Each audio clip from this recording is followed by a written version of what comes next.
America versus चीन का बवाल, जल रहा नेपाल। अब मोदी ही हिंदू राष्ट्र रहे नेपाल में आग बुझवाएंगे क्या? सबसे पहले इसकी बात, जिस वक्त नरेंद्र मोदी ग्लोबल पॉलिटिक्स में धमाके करते जा रहे हैं, जिस वक्त भारत के सामने चीन बिछा जा रहा है, जिस वक्त रूस भारत से दोस्ती और गहरी करने के लिए तमाम प्रयास कर रहा है, यह सब देखकर जिस वक्त ट्रंप के तेवर ढीले पड़ते जा रहे हैं, उसी वक्त भारत के पड़ोस में जबरदस्त आग लग गई। नेपाल सुलग रहा है बॉस, लेकिन यह सुलग रहा है या सुलगाया गया है, यह बड़ा सवाल। क्योंकि हमने श्रीलंका का मॉडल देखा है, वहां श्रीलंका में कैसे आग लगी थी। हमने बांग्लादेश का हाल देखा है, वहां किस तरह का हाल हुआ था। और कुछ इसी तरह से अब नेपाल में भी हो रहा। आप तस्वीरें देखिए बॉस, भयानक तस्वीरें। वहां पर भयंकर बवाल हो गया। एक और पड़ोसी देश भारत का, जहां पर इस तरह से बवाल हुआ। सरकार के खिलाफ जबरदस्त प्रोटेस्ट हो रहा है। अचानक हजारों प्रदर्शनकारी सड़क पर उतर गए। ऐसा लग रहा है कि नेपाल की सड़कों पर कोई युद्ध शुरू हो गया। लोग संसद के अंदर घुस गए भाई। प्रदर्शन, हंगामा, बवाल, नारेबाजी, तोड़फोड़ के बीच गोलियां चल गई। कम से कम 19 लोग मारे जा चुके हैं। नेपाल में आग कब बुझेगी ये किसी को नहीं पता, और ना ही ये पता है कि अचानक इस बवाल के पीछे किसका हाथ है। क्या कोई बड़ी साजिश रच रहा है? क्योंकि इसी तरह से बांग्लादेश में हुआ, इसी तरह से श्रीलंका में हुआ। क्या नेपाल में भी बांग्लादेश जैसा तख्ता पलट होने वाला है? क्यों भारत के पड़ोस में ही ये सब हो रहा है? क्या भारत को भी निशाना बनाया जा सकता है? एक एक करके भारत के सारे पड़ोसी देशों में आग कौन लगा रहा है? क्या आगे भारत के खिलाफ किसी साजिश की प्लानिंग है? ये सारे सवाल नेपाल में लगी आग से सुलग रहे हैं। क्योंकि जैसे ही भारत के पड़ोस में कोई आंदोलन होने लगता है, हमारे यहाँ कई ऐसे नेता हैं जिनके मन में लड्डू फूटता है कि अरे फलाना चीज तो यहां भी होगी, यहां भी पब्लिक जो है वो सड़क पर लेकर खींच कर ले आएगी और न्याय कर देगी वगैरह वगैरह। ये लोग आए दिन माहौल बनाने में लगे रहते हैं कि नरेंद्र मोदी की सरकार अब गई तब गई। इंडी गठबंधन का इकोसिस्टम तो डेट और टाइम बता देता है कि नरेंद्र मोदी की सरकार कब गिर जाएगी। कभी 3 महीने, कभी 6 महीने, कभी 9 महीने, कभी 9 दिन। जब भी बांग्लादेश और नेपाल जैसे देशों में बवाल होता है, इंडी गठबंधन का इकोसिस्टम एक्टिव हो जाता है। इन्हें लगता है कि जो टूल किट बांग्लादेश में चली, श्रीलंका में चली, नेपाल में चली, वही टूल किट भारत में भी चल जाएगी। नेपाल में जो हो रहा है वो भारत के लिए कितना बड़ा चैलेंज है। नेपाल में जो बवाल हो रहा है उसकी असली वजह क्या है? क्या चीन और अमेरिका की लड़ाई में नेपाल जल गया है? क्या भारत तक इसका इंपैक्ट हो सकता है? नरेंद्र मोदी के लिए ये चैलेंज क्यों है? ये सब आपको बताऊंगा। आपको बांग्लादेश की तस्वीरें याद होंगी, श्रीलंका की तस्वीरें भी याद होंगी। क्या नेपाल भी उसी रास्ते पर जा रहा है? यह सवाल इसलिए क्योंकि आज अचानक नेपाल की सड़कों पर कुछ ऐसा हुआ जैसे लगा कि वहां पर युद्ध शुरू हो गया। सबसे पहले यह देखिए कि कैसे नेपाल की राजधानी काठमांडू में प्रदर्शनकारी संसद के बाहर जुट गए। सेम पैटर्न, श्रीलंका, बांग्लादेश और यहां भी संसद के बाहर इन लोगों ने संसद का घेराव कर लिया। प्रदर्शनकारी वहां सेना के ट्रक पर चढ़कर बैनर लहराने लगे। बैनर पर लिखा था यूथ अगेंस्ट करप्शन। नेपाल की संसद को घेरने के बाद प्रदर्शनकारी संसद के अंदर घुसने लगे। इस वजह से वहां सुरक्षा बलों और प्रदर्शनकारियों के बीच भयंकर झड़प हो गई। आप तस्वीर देखिए, रेलिंग वेलिंग सब तोड़ दिए भाई लोग, और वहां पे पूरा एकदम अफरा तफरी मच गई। देखिए कैसे हो रहा है। कई प्रदर्शनकारी बिल्डिंग के अंदर घुस भी गए, तोड़फोड़ भी मचा दी। इन लोगों को रोकने के लिए जब पुलिस ने बल प्रयोग किया तो पुलिस पर पत्थर चलाने लगे ये लोग। एक और तस्वीर देखिए, नेपाल की संसद के गेट की रेलिंग को कैसे तोड़ दिया गया, उसकी तस्वीरें आपको दिखा रहा हूं। एंट्री गेट पर आग तक लगा दी गई। नेपाल की संसद के परिसर की तस्वीरें आपको दिखाता हूं, जहां प्रदर्शनकारी अंदर घुस गए। ये देखिए कैसे तोड़ ताड़ के अंदर घुस गए और पूरी तोड़फोड़ मचा दी। ये संसद के अंदर का हाल आपको दिखा रहा हूं। जब हालात बेकाबू हो गए तो नेपाल की पुलिस और सेना ने प्रदर्शनकारियों पर फायरिंग शुरू की। दावा है कि प्रदर्शनकारियों पर रबड़ बुलेट से फायर किया गया।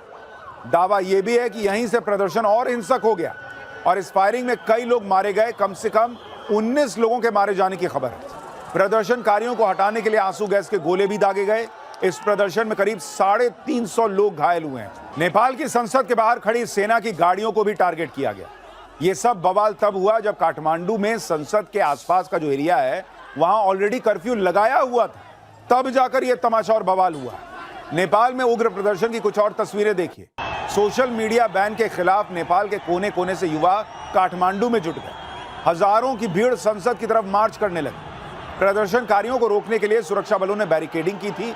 ये तस्वीर देखिए भाई, लोग पूरा गिरा दिए भाई बैरिकेडिंग, गुस्से में भर गए। लड़के थे, लड़कियां थी, सब बेकाबू हो गए। बैरिकेडिंग तोड़ दी, सुरक्षा बलों पर हमला कर दिया।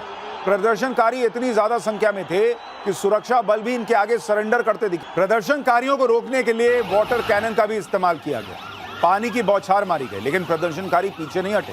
ऐसा लग रहा था जैसे वो आज बवाल मचाने के मूड से ही आए हुए थे। आज नेपाल में हो रहे इस प्रदर्शन का एरियल शॉट आपको दिखाता हूं। जहां तक आपकी नजर जाएगी भीड़ ही भीड़ नजर आएगी। आप देखिए ड्रोन से ये शॉट है और आप भीड़ को देखते जाइए। नेपाल में ये तस्वीरें बता रही हैं कि ये प्रदर्शन कितने लार्ज स्केल पर हुआ। वहां पे ये देखिए तस्वीर, खचाखच सड़क भरी हुई भाई, ड्रोन उड़ता चला जा रहा है, कैमरे में फोटो लेता जा रहा है और देखिए खाली आपको पब्लिक दिख रही है। इस प्रदर्शन में सरकार के खिलाफ जमकर नारेबाजी की गई और एक तरफ की सड़क नहीं है, दोनों सड़क छेके हुए हैं लोग। नेपाल में जो कुछ भी हो रहा है उसके पीछे वजह क्या है, आपके मन में भी आ रहा हो। वहां के युवाओं का ये गुस्सा इतना इंस्टेंट कैसे बढ़ गया। कई लोग कह रहे हैं कि ये चीन और अमेरिका के बीच का खेल है जिसमें नेपाल सुलझ गया। कुछ लोग कह रहे हैं भारत को भी चेत जाना चाहिए। श्रीलंका बांग्लादेश के बाद भारत में भी ऐसा ही कोई प्लानिंग तो नहीं कर रहा, कुछ बाहर विदेशी ताकतें वगैरह वगैरह। चीन और अमेरिका का इस बवाल से क्या कनेक्शन निकाला जा रहा है वो आगे बताऊंगा। पहले देख लीजिए कि नेपाल में इस बवाल की वजह बताई क्या जा रही है। कुछ दिन पहले नेपाल सरकार ने फेसबुक, इंस्टाग्राम, यूट्यूब समेत 26 सोशल मीडिया साइट्स को बैन कर दिया। नेपाल सरकार का कहना था कि ये सोशल मीडिया प्लेटफॉर्म नेपाल के कानून का पालन करते हुए खुद को रजिस्टर नहीं करवा रहे, इसलिए एक्शन लिया गया है। नेपाल की ministry of communication and information technology ने सोशल मीडिया कंपनियों को रजिस्टर करने के लिए 7 दिन का वक्त दिया। बुधवार रात को यह डेडलाइन खत्म हो गई तो Facebook, Insta, WhatsApp, YouTube, Twitter, Reddit और लिंक्डइन, तमाम जो सोशल मीडिया कंपनियों ने रजिस्ट्रेशन के लिए कोई एप्लीकेशन भी नहीं थी, इसलिए इन पर बैन लगा दिया गया। नेपाल सरकार की दलील है कि अगर नेपाल में काम करना है तो कंपनियों को नेपाल का कानून मानना होगा। नेपाल के लोगों को लग रहा है कि सोशल मीडिया बैन हो जाएगा तो वो दुनिया से कट जाएंगे, जबकि नेपाल की सरकार कह रही है कि देश की स्वायत्तता का सवाल है, हम किसी के आगे झुकेंगे नहीं। लेकिन यह पूछने की बजाय कि भाई ये कंपनियां नेपाल का नियम क्यों नहीं मानेंगी, आप देखिए हजारों लाखों युवा सड़क पर आ गए और आगजनी कर दिया, आग जला दी भाई। मरने मारने पर उतारू हो गए कि फेसबुक कैसे बैन कर दिया, इंस्टा कैसे बैन कर दिया, यूट्यूब कैसे बैन कर दिया। 19 लोग मर गए भाई सोशल मीडिया के चक्कर में कि बैन लग गया। सरकार कह रही है कि भाई हम अपने यहाँ का नियम नहीं मनवाए। नेपाल में सोशल मीडिया पर बैन लगने के बाद बवाल हुआ, युवा प्रदर्शनकारी सड़कों पर आ गए। ये लोग खुद को जेन जी बता रहे हैं, जेन जी यानी युवा जेनरेशन। इन प्रदर्शनकारियों ने करप्शन को भी बड़ा मुद्दा बना लिया। प्रदर्शनकारियों का कहना है कि भ्रष्टाचार के आरोपों को दबाने के लिए ही सोशल मीडिया पर बैन लगाया गया ताकि सरकार के खिलाफ कोई कुछ बोल ही ना पाए। इसके अलावा जो लोग सोशल मीडिया के जरिए कमाई करते थे वो भी इस प्रदर्शन में शामिल हैं, क्योंकि उनके आमदनी का जरिया छीन गया है तो वो गुस्से में है। लेकिन आप देखिए कि कितने लार्ज स्केल पे चीजें हो रही हैं। नेपाल में हुए हिंसक प्रदर्शन के बाद तख्ता पलट की भी चर्चा हो रही है। एक थ्योरी ये भी चल रही है कि यह प्रदर्शन ओली सरकार को गिराने के लिए किया गया है, क्योंकि जिस तरह श्रीलंका और बांग्लादेश में राष्ट्रपति और प्रधानमंत्री के घर को टारगेट किया गया था, वैसा ही नेपाल में संसद भवन को निशाना बनाया गया। प्रदर्शनकारियों के टारगेट पर राष्ट्रपति भवन, उपराष्ट्रपति का घर और प्रधानमंत्री ऑफिस भी हो सकते हैं कहा जा रहा है। इसलिए काठमांडू में कर्फ्यू का दायरा बढ़ा दिया गया है, क्योंकि वहां उनको लग रहा है कि भाई ये बिल्कुल बांग्लादेश और श्रीलंका वाला मामला लग रहा है।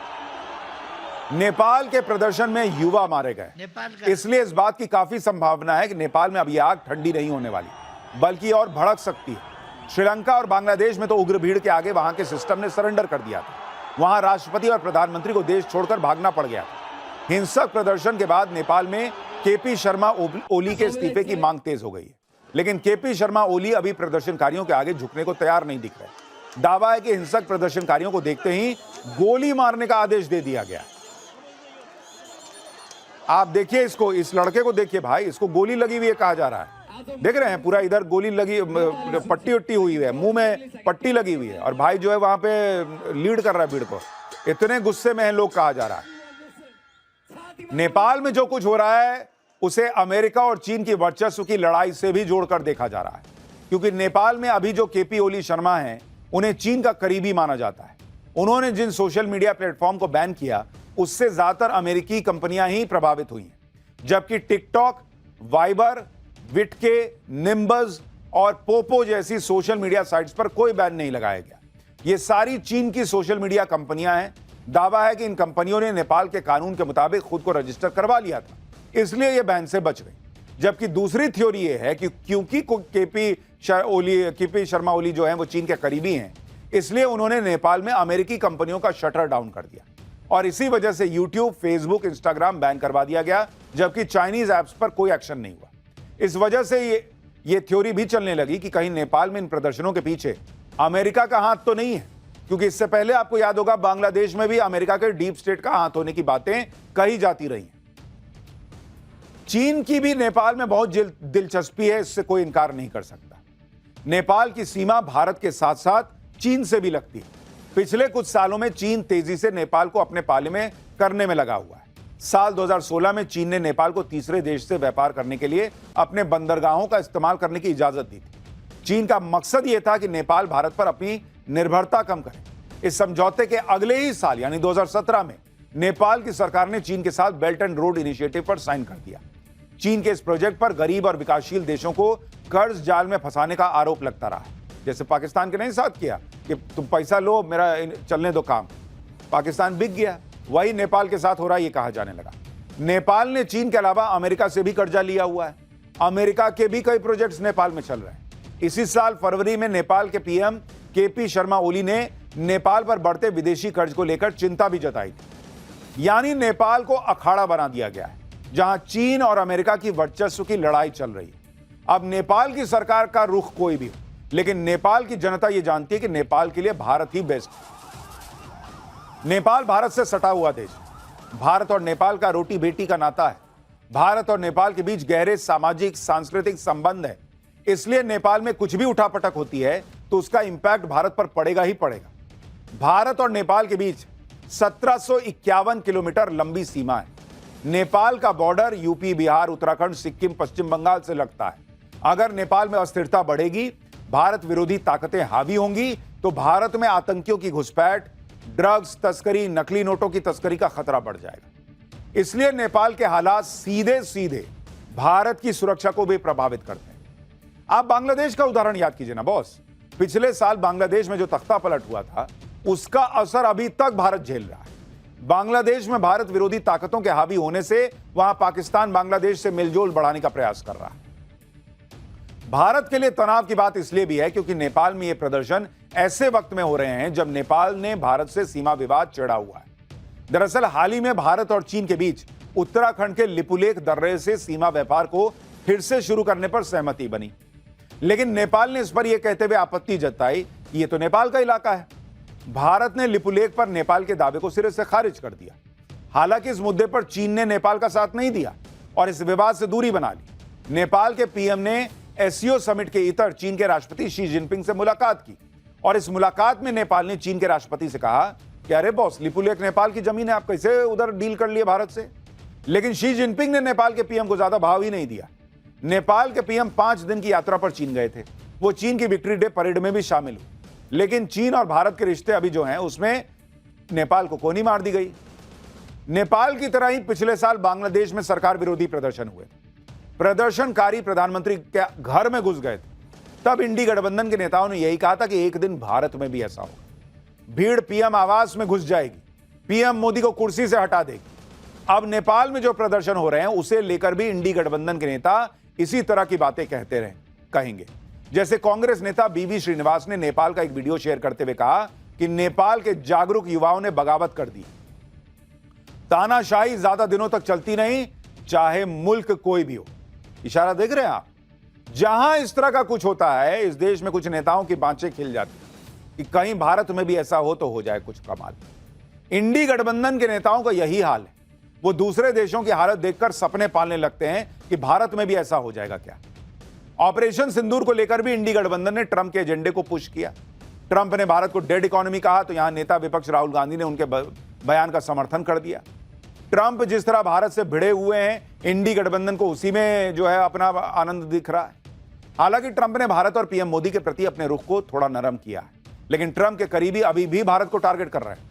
जैसे ट्रंप के ट्रेड सलाहकार पीटर नेबोरो ने कहा है कि यूक्रेन युद्ध से पहले भारत रूस से ज्यादा तेल नहीं लेता था, यह सब पैसे के लिए हो रहा है, वहां लोग मर रहे हैं, शर्म आनी चाहिए।